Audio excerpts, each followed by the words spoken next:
Alors juste, je vais passer 5 minutes à vous rappeler quelques éléments liminaires. Pour ceux qui les connaissent, désolé, mais c'est vrai que ça a construit en fait la logique, puisque les élus des collectivités qui composent le syndicat mixte du pays de la vallée de la Dordogne sont des élus qui sont, depuis donc 2003, initiés à ces deux politiques, de l'eau et de l'urbanisme. Le territoire qui est couvert est un territoire de 83 communes, presque 1000 km². Et c'est un territoire sur ces 83 communes qui a à peu près 80 documents d'urbanisme. Donc c'est quand même assez important. En tout cas chez nous, dans le sud-ouest, c'est un des territoires les plus aboutis en termes de documents d'urbanisme, qui est couvert par un SCOT en cours d'élaboration et en cours de finition.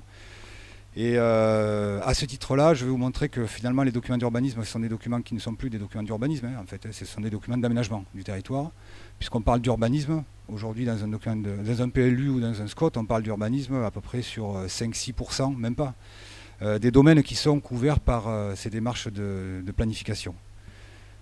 Alors tout ça, ça vient de quoi? Ça vient d'une évolution quand même qui est à peu près similaire entre la période des années 60 et aujourd'hui, sur la politique de l'eau et sur la politique de l'urbanisme. Sur l'eau, depuis 1964, on a une loi sur l'eau qui a évolué sans cesse. Alors j'ai oublié la GEMAPI, je ne sais plus quel mois c'est, mais c'est disons le couronnement de toute cette démarche que je vais vous détailler un peu plus à travers les actions qui ont été menées. Mais c'est vrai que de 1964 à 2014, on a la GEMAPI qui vient synthétiser une politique de l'eau de plus en plus contraignante pour les collectivités. Et quand je dis contraignante, ça veut pas dire, c'est pas un terme forcément que négatif. On est sur une politique qui contraint les collectivités à s'intéresser à la ressource eau, mais aussi, je dirais, à la ressource eau couplée à tous les milieux associés. Parce qu'en fait, l'eau est partout. Et des milieux aquatiques, ça couvre un territoire non négligeable d'une commune, d'une collectivité plus vaste. Et en fait, la ressource en eau, ou le patrimoine en eau, on l'a sous nos pieds en permanence, dans le ciel et en surface. Donc les documents d'urbanisme ne peuvent pas faire autrement que de s'occuper d'eau. Alors, de manière concomitante, en fait, on a une démarche depuis 1967 sur l'urbanisme qui a aussi révolutionné un peu les esprits, puisqu'on est passé, on va dire, avant 2000 et après 2000, à une démarche de destination des sols, strictement, à une démarche de projet territorial. Donc l'urbanisme aujourd'hui ne se conçoit plus sans les impacts qui vont avec. Si on dit que l'urbanisme ou la planification urbaine, ça consiste à aménager un territoire connu, il faut connaître ce territoire, donc il faut avoir un projet urbain sur un territoire donné. Les SCOT qui sont aujourd'hui lancés n'ont rien à voir avec les SCOT d'il y a 5 ans. Les PLU qui sont lancés n'ont rien à voir avec les PLU de la génération 2006-2008, les premiers approuvés dans notre département ou dans notre région. On est aujourd'hui sur quelque chose qui met en avant le projet territorial. Et ce projet territorial, il est conditionné non seulement par des aspects sociétaux, c'est-à-dire le développement de la société, mais ce développement de la société ne peut être appréhendé qu'à partir de son développement sur un support. Et ce support, c'est le territoire, avec ses composantes environnementales, naturelles, et puis artificielles également. Alors c'est pour ça qu'aujourd'hui, alors c'est vrai que 92 et 2000 sont quand même deux jalons qui sont très importants. La gestion de l'eau, c'est plus une question de ressources, c'est une question de patrimoine. Quelque chose qu'on exploite, quelque chose qui nous sert, mais qu'on est tenu aussi de transmettre dans le meilleur état possible aux générations futures. Bon, c'est pas gagné, c'est clair, mais il faut au moins essayer de tendre à ça. L'urbanisme, c'est plus de l'organisation du bâti aujourd'hui, c'est plutôt un rapport qui est établi entre le développement de la société et les composantes de l'espace qui l'entoure. Donc quand on parle d'environnement ou de milieu, d'ailleurs, bon, environnement, milieu, c'est des termes qui sont un peu différents, mais on est là, on est sur un support, dans son épaisseur, dans ses dimensions spatiales, dans ses dimensions temporelles, et on se développe. Une collectivité a le devoir de proposer un projet de territoire d'intérêt général sur à la fois un espace et un temps donné. Un PLU, c'est fait pour 10-15 ans. Un SCOT, c'est fait pour 20-25 ans. Et la collectivité, elle doit justifier de son projet de territoire. Et ce, sur toutes les composantes. Donc ces éléments liminaires, ils nous amènent quand même à réfléchir à des notions d'échelle. Alors ces notions d'échelle, elles sont organisées aujourd'hui. Alors je ne sais pas comment ça se passe dans votre région, mais nous on a quand même dans le sud-ouest et en Midi-Pyrénées, enfin Midi-Pyrénées, Languedoc-Roussillon, on sait que le diptyque va être interco région. Bon, je pense que nationalement c'est un peu partout pareil. Et donc on a l'émergence d'intercommunalités importantes. On va le voir sur notre territoire d'ailleurs. Encore hier soir, on était sur des problématiques de rédaction de compétences à l'échelle de la communauté de communes, une des plus grosses qu'on a sur notre territoire. Donc ça va très très vite, mais le diptyque interco-région va être celui qui va synthétiser et mettre en œuvre le maximum de compétences, dont la compétence eau et environnement ou eau et milieu, et la compétence planification urbaine. Alors, ces territoires, ces échelles, elles sont aussi, elles doivent, enfin, moi j'ai une formation de géographe, donc c'est vrai qu'à chaque fois on essaie de trouver le bon outil à la bonne échelle. Ça c'est important quand même de se dire que l'argent qu'on dépense, qui est issu des impôts de tout le monde, on essaye de ne pas être trop redondant, on essaye d'éviter un peu les redondances entre collectivités, entre institutions, et en même temps de décliner les outils les plus adaptés à la bonne échelle. Quand on parle d'agenda 21, de SCOT, on sait qu'on est sur des échelles de bassin de vie ou de bassin économique. Ensuite, quand on décline de plus en plus, on va tomber sur de la planification locale, sur les PLU, et ensuite sur de l'opérationnel. Donc à la fin, je vous montrerai l'exemple de la façon dont le pôle urbanisme, planification, urbanisme et le pôle au environnement se couplent pour pouvoir mettre en œuvre jusqu'à des projets urbains ou des aménagements fonciers en fait. Alors l'intérêt, c'est pour ça que je suis venu à l'urbanisme en fait. Parce que d'abord en tant qu'hydrologue, je trouvais que, enfin j'étais spécialiste des risques naturels sur un bureau d'études, donc j'ai basculé sur une collectivité. J'ai continué à travailler sur la mise en place d'un service eau et environnement. Mais très vite, l'urbanisme est apparu comme la plateforme la plus intéressante pour faire de l'aménagement du territoire. Un SCOT, un PLU, ce sont des tableaux de bord en fait, qui vous permettent de faire tout. De se projeter à 20, 25, 30 ans sur les déplacements, sur la réduction des gaz à effet de serre, sur l'économie, sur le logement, sur l'habitat, jusqu'au PLU, qui vous permet de décider de la couleur des géraniums sur les rebords de fenêtres. Donc vous voyez, on est quand même sur une transversalité et une possibilité d'appliquer des politiques publiques qui sont immenses en fait. Et si on couple SCOT, PLU, urbanisme opérationnel et service ADS, on est aux commandes d'un outil d'aménagement du territoire qui est complet et qui est au service d'une collectivité qui aura décidé d'un intérêt général formalisé dans un projet de territoire. Voilà. Donc l'idéal, ce serait peut-être de mettre en place d'abord un SCOT, ensuite des PLU, ensuite un service ADS, et puis de décliner ça comme ça. Moi, c'est pas du tout ce qui se passe. Enfin, je ne sais pas si cette démarche idéale a pu être mise en œuvre sur nos collectivités. En tout cas, c'est pas notre cas.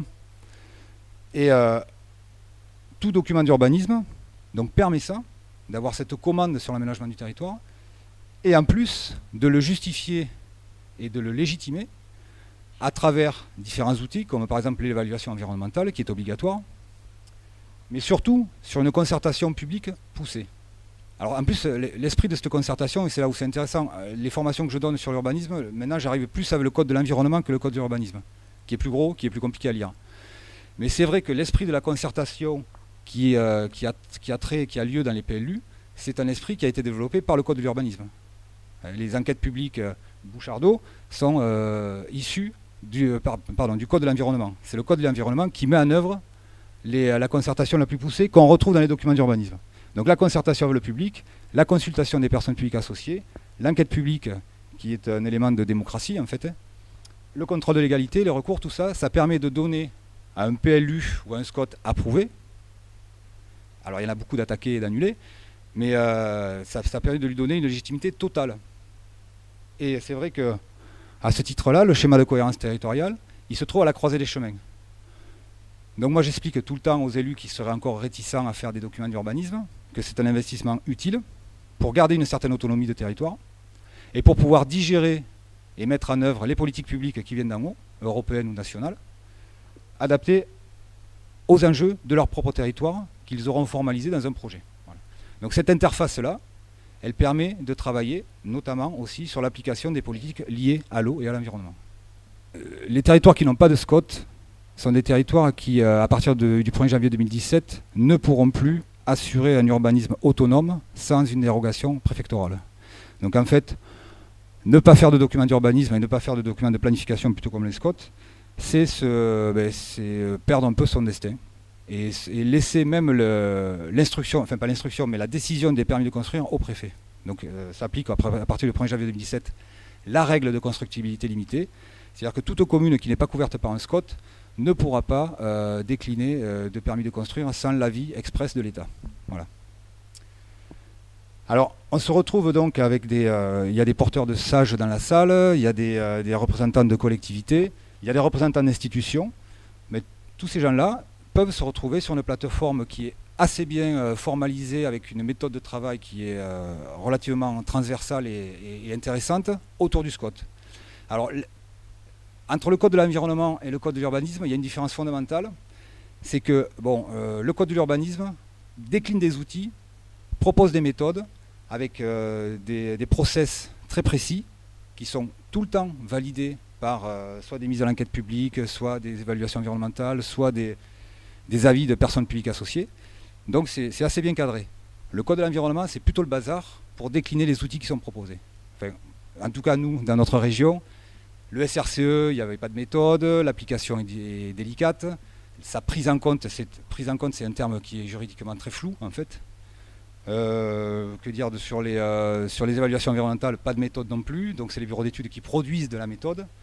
Et donc il y en a des bons et des mauvais, bien sûr. Il y en a des sérieux et des un peu plus dilettantes. Donc c'est vrai que le code de l'environnement rate en fait sa déclinaison d'outils parce que derrière, il ne propose pas de méthode bien arrêtée. Voilà. Là où le code de l'urbanisme propose des outils de planification et d'aménagement qui sont rassurants en fait. Ils sont rassurants parce qu'il y a un début, il y a une fin, il y a une interface avec les partenaires, avec le public, et il y a une légitimité à construire un outil d'urbanisme. Voilà. Donc c'est le meilleur cheval de course que vous puissiez avoir pour appliquer des politiques publiques, quel que soit le domaine. Eau, environnement, habitat, logement. Donc voilà, je suis très bon commercial peut-être pour le code de l'urbanisme, mais c'est une réalité en fait. Et je vais vous montrer que tout ce qu'on n'a pas pu faire nous sur les politiques de l'eau, on le décline aujourd'hui à partir des outils d'urbanisme. Le territoire, c'est 83 communes. Alors, on ne peut pas non plus se dispenser de la réflexion sur la réforme territoriale. Vous avez là un territoire qui, depuis le 1er janvier dernier, a eu une interco qui s'est regroupée, avec toute la partie bistre, en fait, là, beige clair. C'était 6 communautés de communes qui se sont regroupées. Donc aujourd'hui, on a un syndicat qui est relativement déséquilibré, je dirais, en termes de gouvernance, puisqu'on a une très grosse communauté de communes, qui aujourd'hui est notre employeur direct. Et ensuite 2 petites communautés de communes qui font la gueule dans leur coin et qui vont venir par ce que la préfète va le dire. Voilà. Non, tout ça pour dire que en fait, l'intérêt c'est qu'on va se retrouver à un moment donné avec un SCOT qui va correspondre à une interco.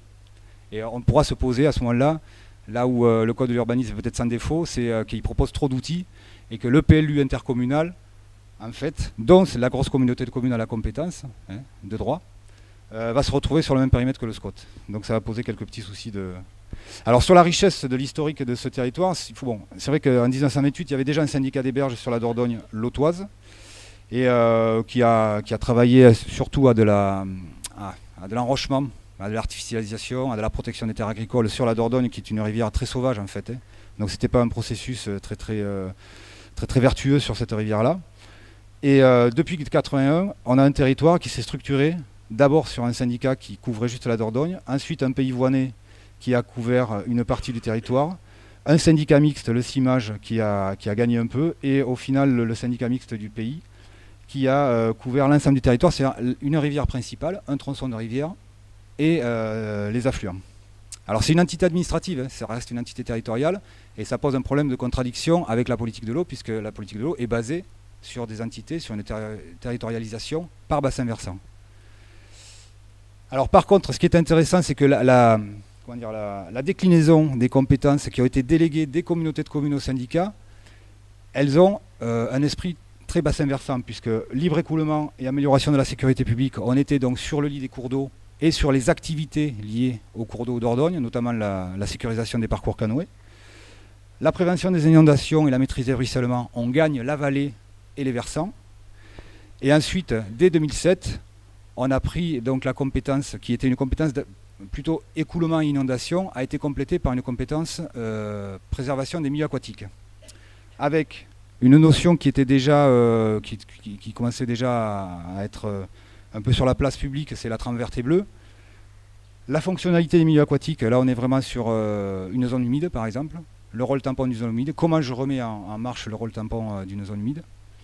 Les continuités écologiques des cours d'eau, c'est la trame bleue. Comment je fais pour que les cours d'eau aient une qualité d'eau qui passe dans leur lit, une qualité de berge, une qualité de ripisylve, une qualité d'accompagnement des milieux aquatiques telle qu'on puisse retrouver les continuités écologiques, et notamment par exemple avec les grosses opérations en cours sur les installations de passe à poissons ou les arasements de seuil sur les cours d'eau du sud-ouest. Alors, le territoire, bon, la motivation, moi j'ai eu la chance de pouvoir travailler avec un député maire du secteur, qui est aujourd'hui président du Conseil national de l'eau, Jean Launay, qui a mis en œuvre le CIMAGE, qui s'est fait débarquer à une élection. C'est bien dommage, mais il continue à être dans la place, parce que c'est quand même une personne ressource très intéressante, qui avait une vraie vision du territoire. C'est-à-dire que tout ce qu'on a échangé en 2004-2005 pour mettre en place le syndicat, ça se précise aujourd'hui. La GEMAPI l'avait déjà en tête en fait. Voilà. Donc, et ce territoire, il voyait un enjeu important sur le fait que sur un territoire de 900 km², on a 130 km² de zones inondables couvertes par un PPR, donc qui correspond à 44 communes sur 83. Donc l'enjeu, il était aussi de comment je fais avec ces zones inondables. Est-ce que je gèle tout? Est-ce que j'arrive à trouver des moyens de développement sur les petits bourgs ou les petites villes qui parcourent la Dordogne? Voilà, toutes ces questions-là, c'est ça qui a généré en fait le premier PAPI, Programme d'action pour la prévention des inondations, qui a été mis en œuvre en 2003.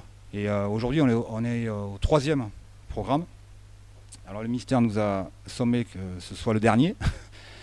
Mais cette logique-là, elle a été très vite, en plus de l'enjeu inondation, était organisée à partir des bassins versants. Alors on voit ici l'entité administrative qui ne correspond pas au bassin versant que nous couvrons en termes de gestion.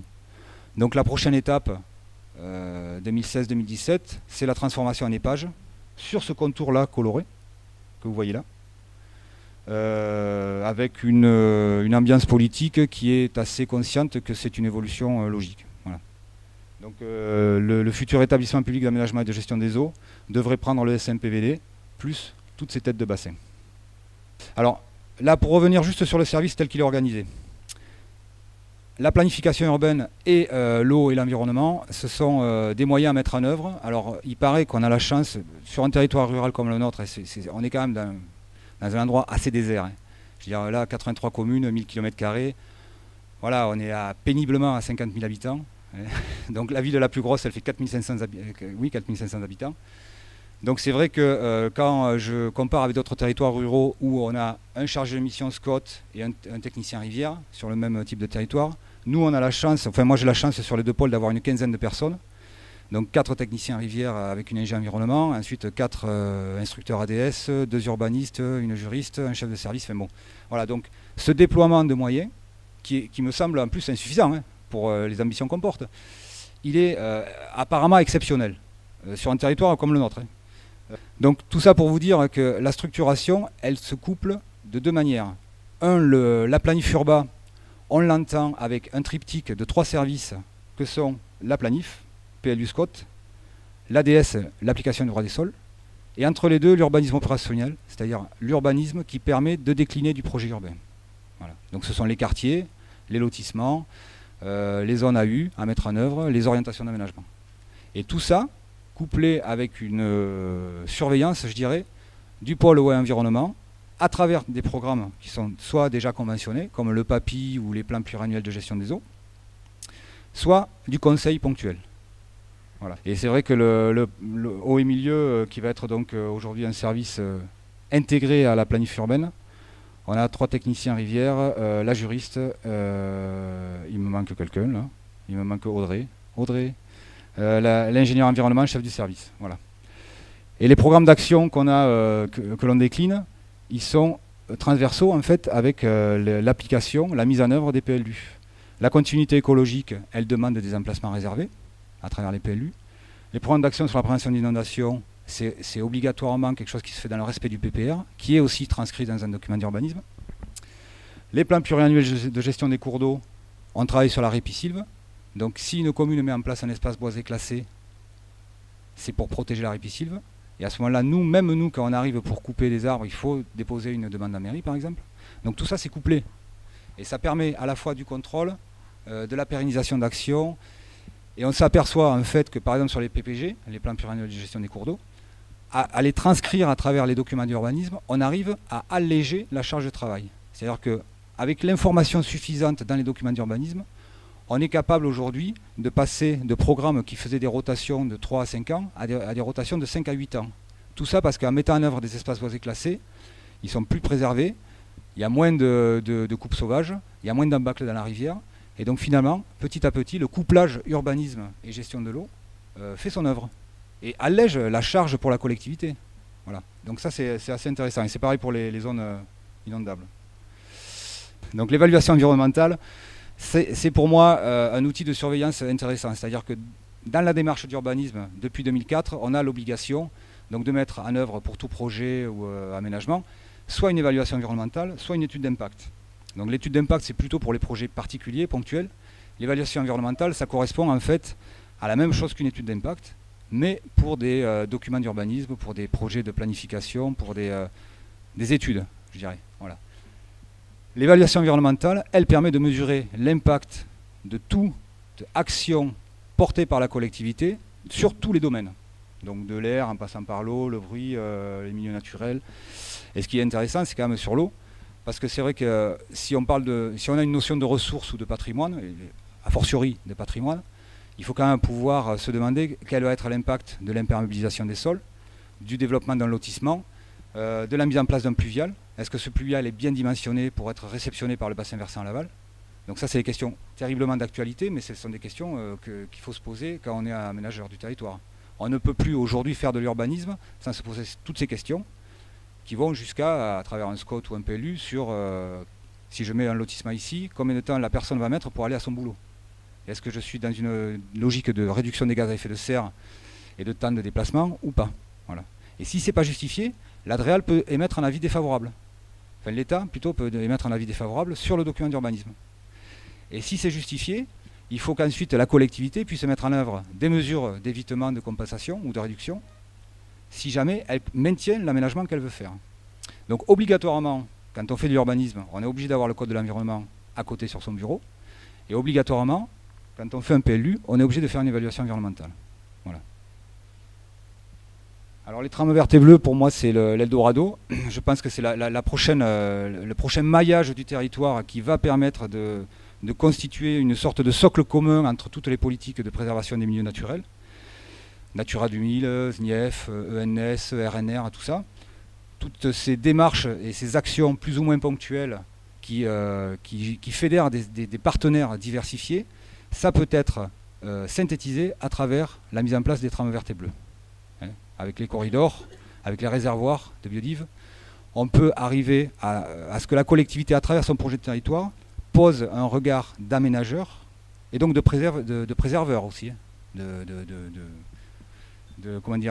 mise un peu en conservation d'un maillage beaucoup plus logique que les différentes démarches qui ont été mises en œuvre. Donc la trame verte et bleue, c'est vraiment dans son application, et le SRCE pour moi est un outil qui n'est pas suffisant en fait, parce que sa prise en compte, elle se fait, ou elle se fait pas d'ailleurs. C'est une déclinaison à l'échelle de la région.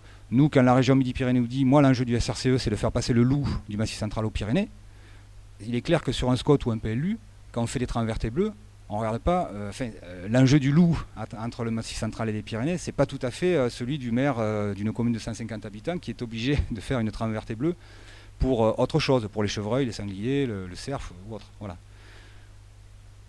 Donc, alors, juste pour finir, quelques déclinaisons très opérationnelles. Là, on avait donc une commune qui s'appelle Saint-Sozy, où on avait un Natura 2000 et un PPR qu'on voit sur la gauche. Donc le PPR, on le retrouve ici avec une zone agricole protégée, AP, où il est interdit non seulement de faire tout bâtiment qui ne soit pas agricole, mais également tout bâtiment agricole. Et le site Natura 2000 qui est ici et ici, le long de la Dordogne, c'est un espace boisé classé. Donc c'est un espace qui n'a vocation qu'à être boisé et qui est surveillé par le maire et qui nécessite une autorisation d'urbanisme dès qu'il y a une velléité de coupe. Les espaces boisés classés, toujours intéressants pour ici qu'on retrouve le long d'un cours d'eau, d'un petit cours d'eau affluent de la Dordogne, qui permettent de protéger la ripisylve. Donc une zone NH, c'est à vocation d'habitat juste ici. Le reste de la zone N avec les barbules qui signifient le plan de prévention des risques.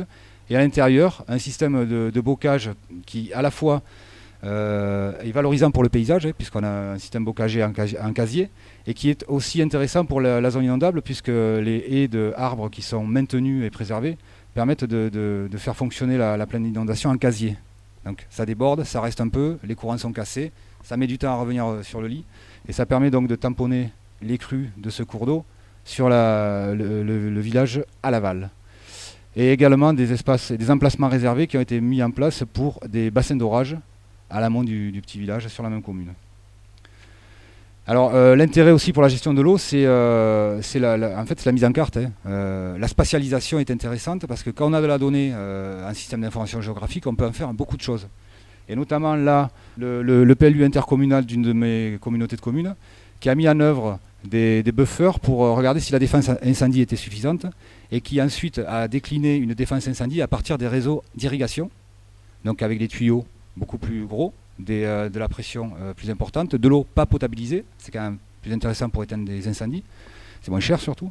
Et donc elle a décliné à partir de son PLU initial ici, des emprises où elle met en place des hydrants qui permettent à partir des réseaux ASA d'irrigation de faire la défense incendie et donc de sécuriser les nouvelles zones à urbaniser, puisqu'un maire ne peut plus aujourd'hui, en tout cas délivrer un permis et ouvrir de la zone à urbaniser sans avoir la défense incendie adéquate. Enfin, je ne sais pas ici, mais chez nous, c'est ça. Et ensuite, d'autres déclinaisons, sur les aspects gestion de l'eau et tourisme, les emplacements réservés qui ont été mis en place dans le PLU de Gagnac-sur-Serre ici, ont permis d'acheter le foncier et de mettre en place des accès rivières pour la pratique du canoë et la desserte des services de sécurité, donc sur la Dordogne. C'est le premier emplacement réservé, il y en a 15 comme ça en accès rivière sur notre soixantaine de linéaires. On en a fait 6 à peu près et ça continue, c'est très très intéressant.